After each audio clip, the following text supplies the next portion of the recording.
The moment Melissa saw the sold sign, her perfect smile cracked. But it wasn't just sold. It was sold to the one person she'd spent years calling a failure. Her little sister, Rachel.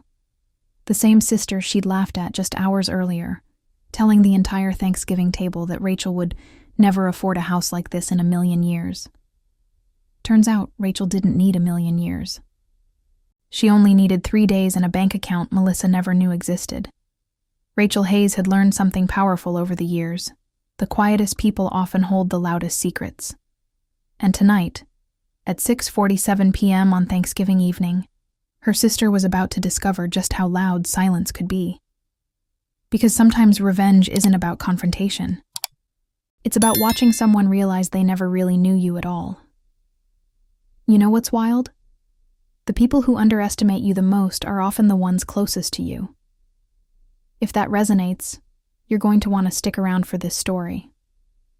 And hey, if you love hearing about underdogs who quietly win while everyone else is busy laughing, hit that subscribe button right now.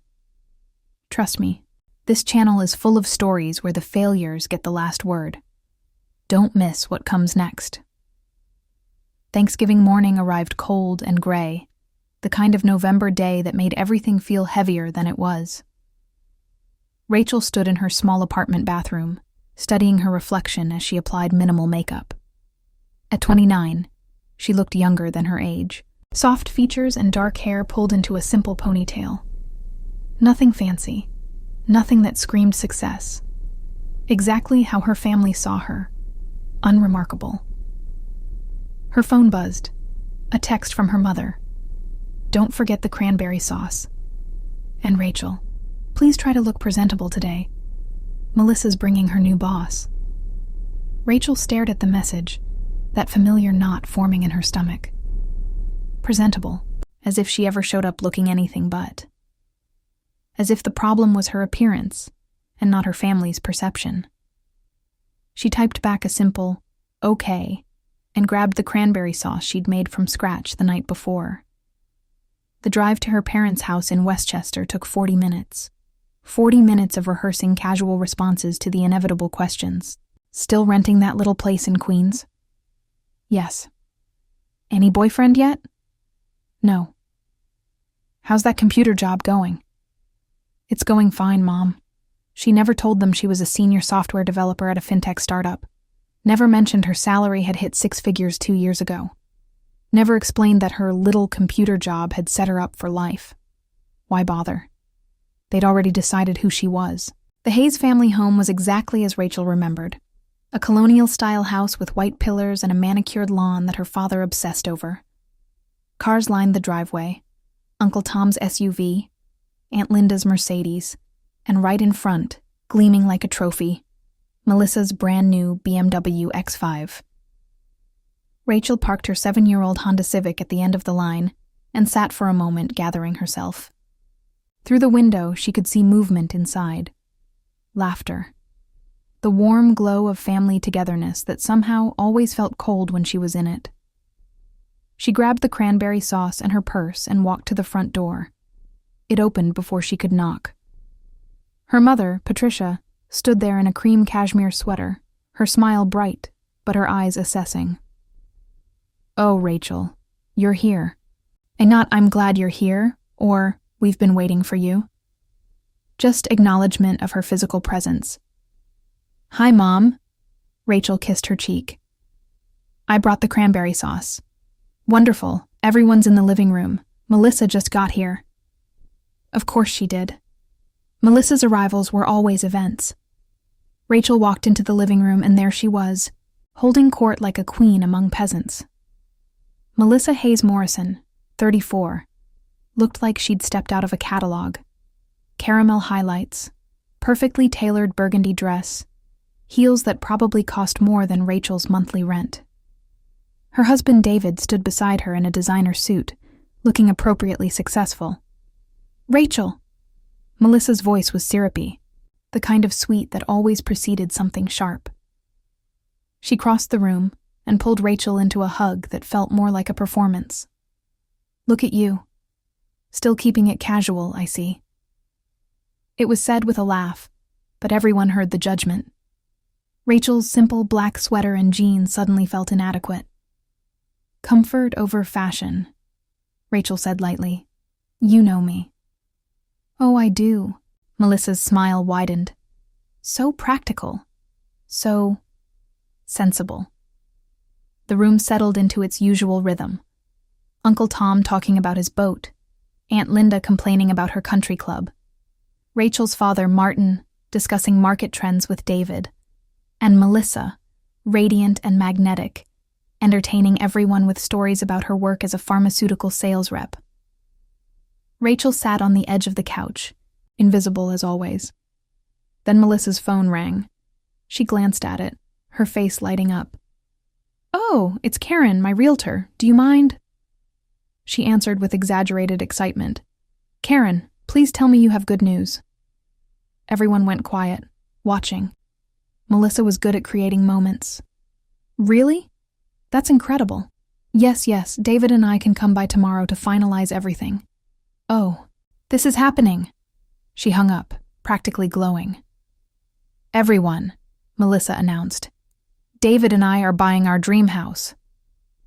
The room erupted in congratulations. Patricia clasped her hands together. "Oh, sweetheart, that's wonderful." Melissa pulled out her phone, swiping through photos. "Look at this. Victorian style, 4 bedrooms, original hardwood floors, and this incredible wraparound porch. It's on Maple Street in Ridgewood, the neighborhood we've been dying to get into." Rachel's stomach dropped. She knew that house, knew it intimately. Every room, every detail, every creaking floorboard. Because 3 days ago she'd closed on it. Cash offer, no contingencies. The seller had accepted immediately.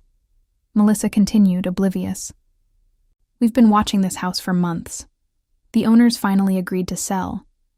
We're making our offer next week, and Karen says it's practically ours. They're motivated sellers." Rachel's father leaned in to look at the photos. "Beautiful property. That'll be quite an investment." "Absolutely," David said, his arm around Melissa.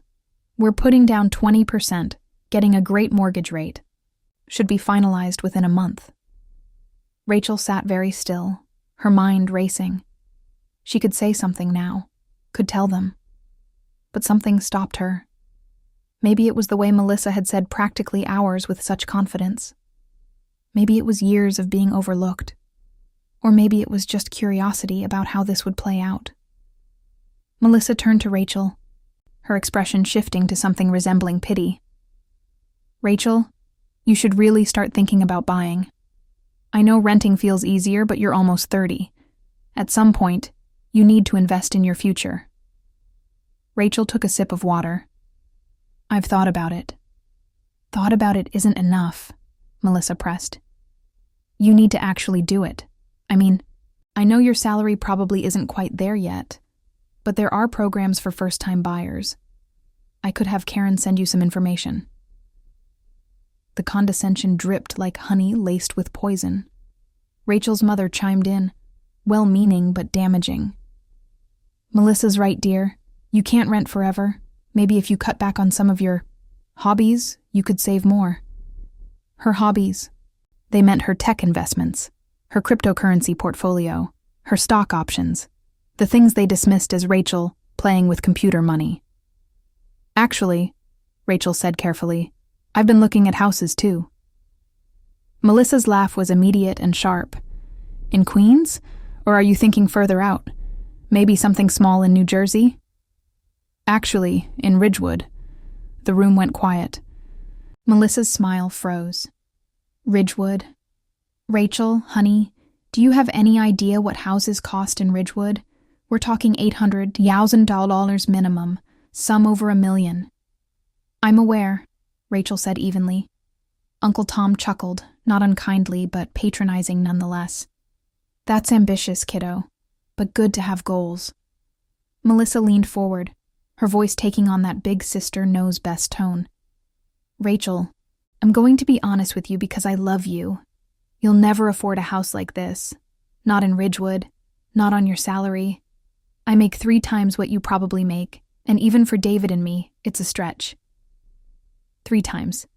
Rachel almost laughed. If Melissa only knew. If any of them knew that Rachel's stock options alone had vested at $1, $2 million last year, that her crypto investments had turned $50, $1 into $400, $1, that her savings account had more money than David made in 3 years. But she didn't say any of that. She just smiled. You might be surprised. Melissa shook her head, that pitying look deepening. Sweet Rachel, always the dreamer. Look, there's nothing wrong with renting. Not everyone is cut out for home ownership. It takes discipline, planning, financial literacy. Melissa, Patricia said gently, but there was no real rebuke in it, just a mild suggestion to soften the blow. I'm just being realistic, Mom. Someone has to be. Melissa turned back to Rachel. When you're ready to look at something more in your price range, let me know. Karen works with all budgets, even entry level. Entry level. The words hung in the air like an insult wrapped in assistance. Rachel set down her water glass and stood. I think I'll help Mom in the kitchen. She walked away before anyone could respond, before the anger building in her chest could spill out in words she couldn't take back. In the kitchen, Patricia was basting the turkey, oblivious to the tension. Melissa didn't mean anything by it, dear. She just wants to help. Right, Rachel said quietly. She's always helping. You know your sister. She's ambitious, always has been. You two are just different. Different. That was one way to put it. Melissa was the golden child, the one who did everything right.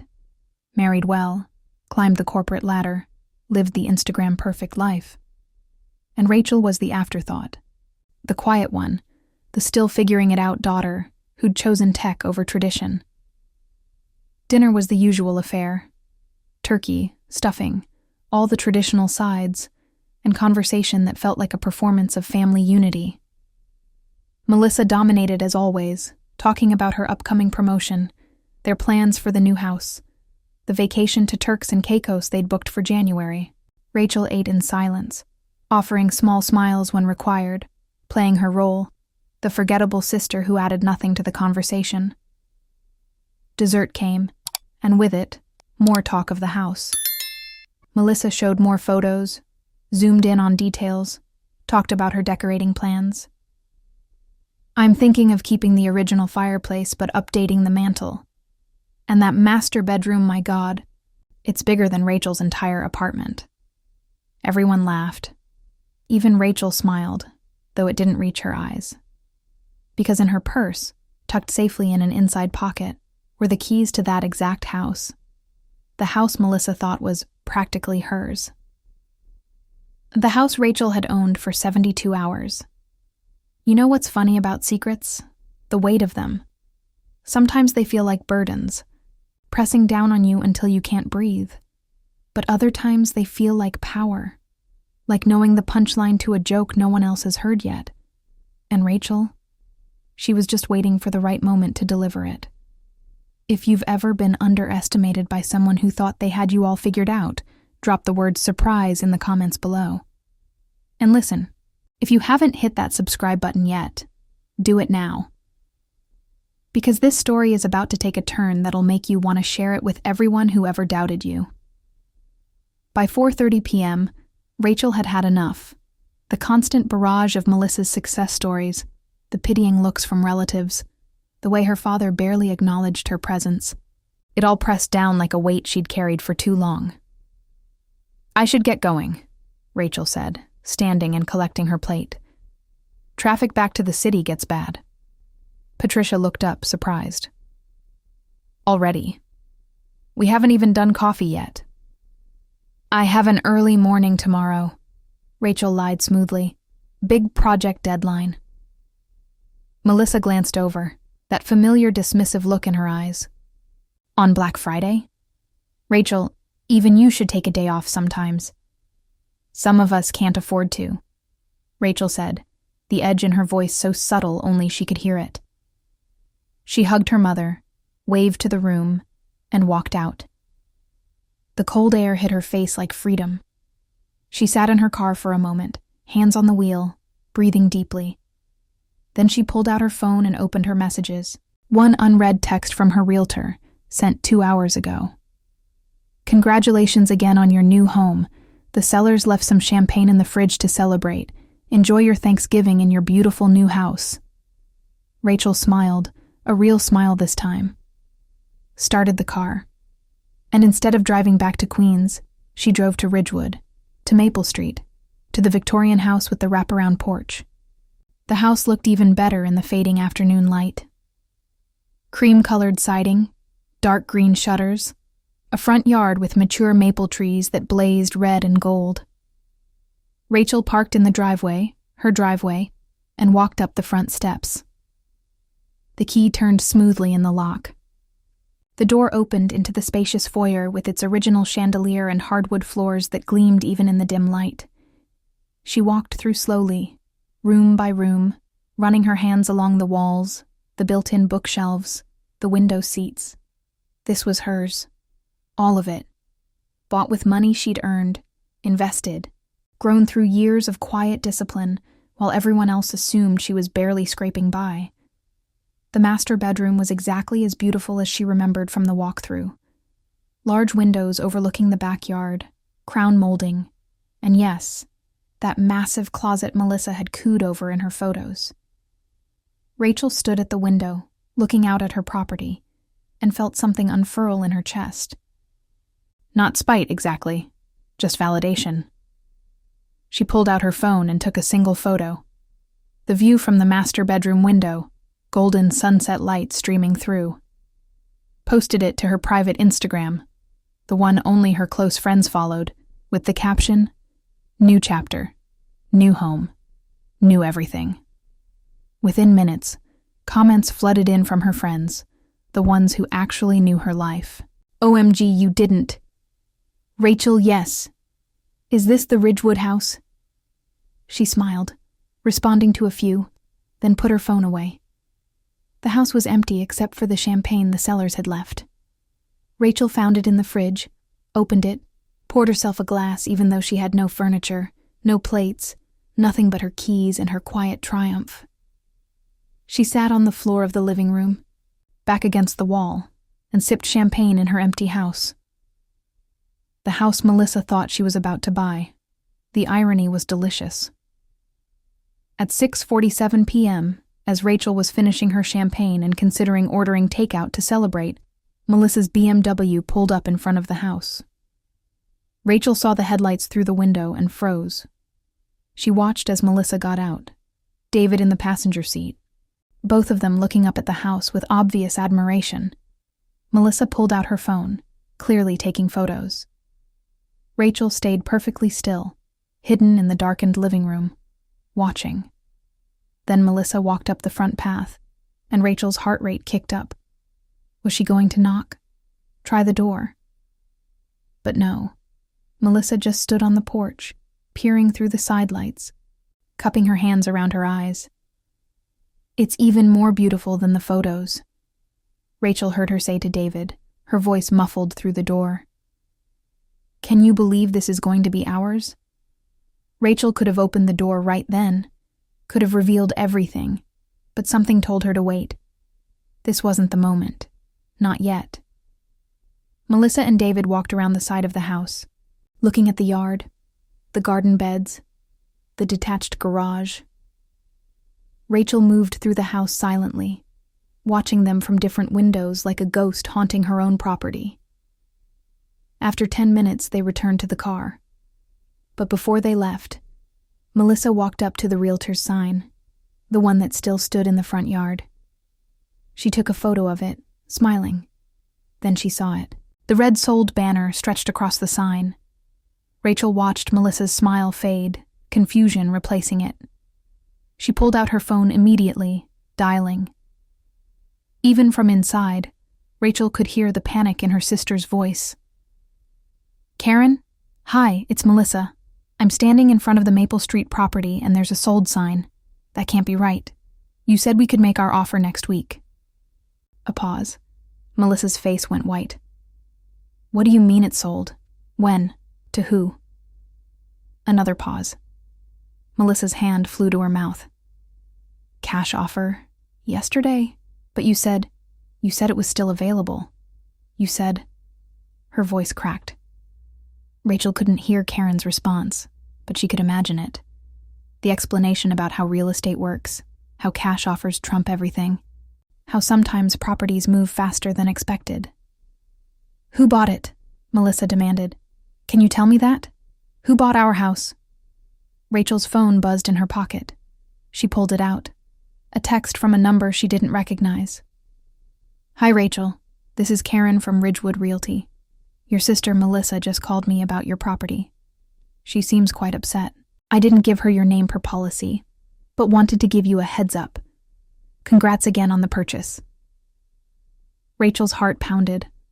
Outside, Melissa was pacing, phone pressed to her ear, David standing helplessly beside her. Then Karen must have said something, because Melissa stopped moving.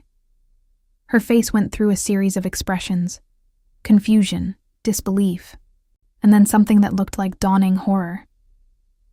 Rachel Hayes? Melissa said into the phone. You're telling me Rachel Hayes bought this house? She listened, and whatever Karen said made her knees nearly buckle. My sister Rachel? Are you absolutely certain? A pause. How? She can't. She doesn't. There's no way she could afford. But apparently, there was a way, because Karen was confirming it. Rachel watched through the window as Melissa hung up the phone and just stared at the house. At her house. The house that should have been Melissa's. What did she say? David asked. Melissa turned to him, her face a mask of shock. Rachel bought it. My sister Rachel bought our house. What? How is that possible? Cash offer. She paid full asking price, cash, and closed 3 days ago. David looked as stunned as Melissa. Rachel, your sister who lives in that tiny apartment, who drives a Honda, who dresses like she shops at Target. Apparently, yes. Melissa's voice was flat, processing. Karen said she's been approved for the purchase. Everything's finalized. This is Rachel's house. They stood there for a long moment, both staring up at the Victorian they'd thought would be theirs. Then, without warning, Melissa turned and marched back up to the front door. She pounded on it, hard. Rachel, I know you're in there. Karen told me. Rachel, open this door. Rachel took a deep breath, set down her champagne glass, and walked to the door. This was it. The moment the secret stopped being a secret and became the truth everyone had to face. She opened the door slowly. Melissa stood there, fury and confusion warring on her perfect face. David hovered behind her, looking deeply uncomfortable. Hi, Melissa, Rachel said calmly. What are you doing here? What am I? What are you doing here? Melissa's voice rose. This is my house. Actually, Rachel said, her voice steady, it's mine. As of Tuesday morning, 10:47 a.m. to be exact. Melissa's mouth opened and closed like a fish. That's impossible. You can't afford this house. You told me yourself you were just looking. You work in tech support or something. You drive a 7-year-old car. You rent. I work as a senior software developer at a fintech startup, Rachel corrected. And I drive a paid-off car because I prefer to invest my money rather than impress people with it.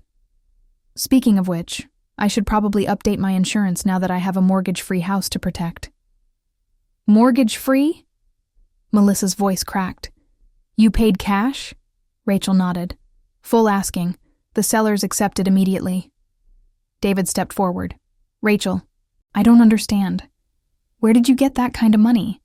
This house was listed at $8.25. Investments mostly, Rachel said casually. Stock options from my company, some cryptocurrency I bought early, a diversified portfolio. You know, the computer money stuff Mom said I wasted my salary on. Melissa was shaking now. Whether from anger or shock, Rachel couldn't tell. You sat there at Thanksgiving, and you let me show everyone pictures of this house. You let me tell the whole family we were buying it. You humiliated me. Actually, Rachel said, her voice harder now, you humiliated me. You told me I'd never afford a house like this. You called me entry level. You laughed at me in front of everyone. I just didn't correct you. Because you're vindictive, Melissa shouted. Because you wanted to make me look like a fool. No, Rachel replied. I bought this house 3 days ago because I loved it and could afford it. I didn't even know you were interested in it until today. But when you sat there and mocked me, told me I wasn't capable, treated me like a failure, I decided maybe I didn't need to rush to correct your assumptions. David cleared his throat. Look, maybe we can work something out. We could offer more. We could... The house is sold, Rachel interrupted. To me, there's nothing to work out. Melissa's eyes filled with tears, real ones this time. I can't believe you'd do this to me. I'm your sister. And what have you been to me? Rachel asked quietly. Honestly, Melissa, what have you been to me all these years? The question hung in the cold evening air. Melissa had no answer, because they both knew the truth. She'd been the golden child who'd never once looked back to see if Rachel was keeping up.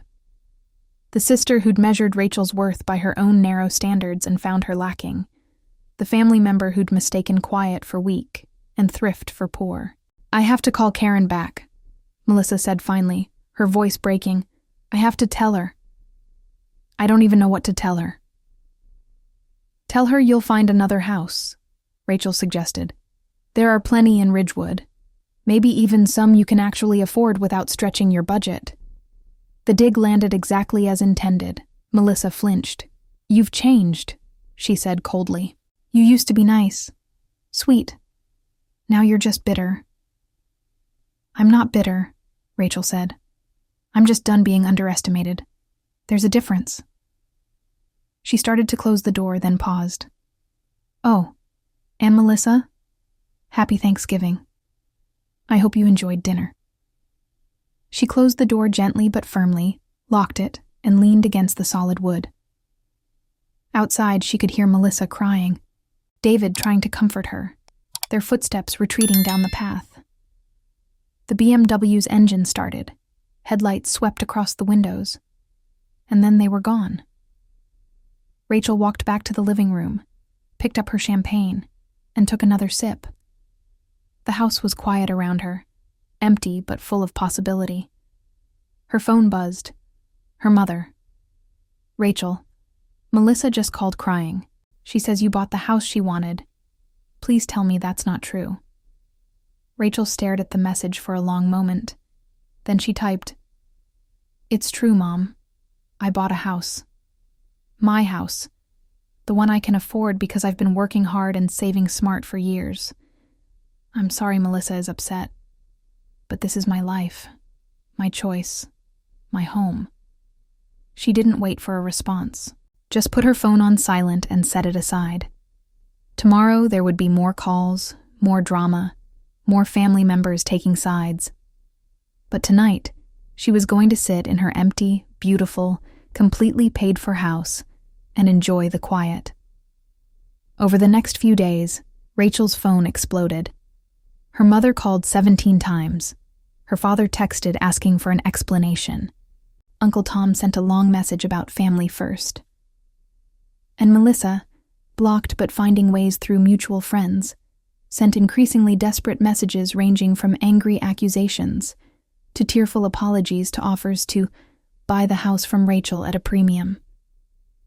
Rachel ignored them all. Instead, she focused on moving in. She hired movers, bought furniture, hung curtains. Slowly, the empty house became a home. Her home. A week after Thanksgiving, Rachel's best friend Maya came over to help unpack. She stood in the living room, hands on her hips, shaking her head in amazement. I still can't believe you pulled this off. The timing is almost too perfect. It wasn't planned, Rachel said, opening a box of kitchen supplies. I made an offer on this house before Thanksgiving. I had no idea Melissa wanted it. But you didn't tell her you'd bought it. Would you have? Rachel countered. Maya grinned. Hell no. Not after the way she's treated you. Girl, this is poetic justice at its finest. Maybe it was. Or maybe it was just Rachel finally living her life on her own terms instead of in Melissa's shadow. Either way, it felt good. Better than good. It felt right. 2 weeks later, a package arrived. No return address, but Rachel recognized her mother's handwriting. Inside was a framed photo from Thanksgiving. The whole family gathered around the table, smiling. Tucked underneath was a note. We're family, Rachel. Whatever our differences, we're still family. Love, Mom. Rachel looked at the photo for a long time. At Melissa's bright smile. At her parents' proud expressions.